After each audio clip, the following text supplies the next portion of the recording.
Hello and welcome to Arirang News. I am Kang Cheri in Seoul.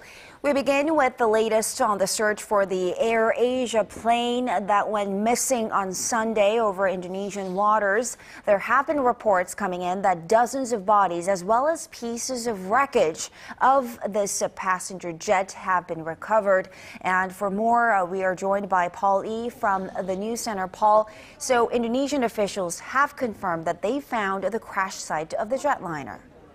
Well, actually, there's been no official confirmation at this point that the remains were pulled from the missing plane. However, according to AFP, an Indonesian Navy spokesman said that more than 40 bodies have been found so far, adding that number is growing. Just hours earlier, the investigation team said they spotted a plane-shaped shadow in a search zone of the Java Sea.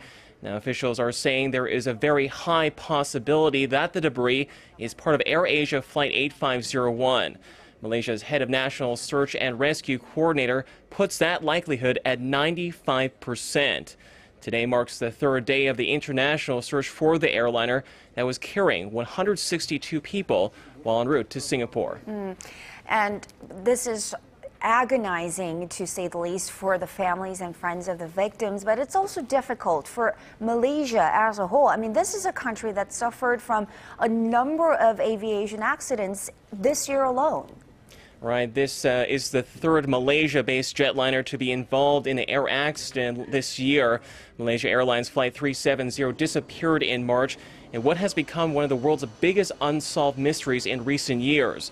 The plane that was carrying nearly 240 people was flying from Kuala Lumpur to Beijing when it disappeared without a trace.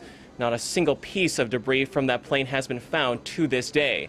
In July, Malaysia Airlines Flight 17 was shot down over Ukraine by what many believe to be a missile fired by pro-Russian rebels. But it's important to note that AirAsia had a near-perfect safety record before this incident. Cheri? Well, it's an incredibly tragic situation at this point. Thank you so much, Paul. Let's leave it there for now. But of course, we will be bringing you more updates as this story develops. And of course, Paul is joining us later in the program as well. Thank you so much.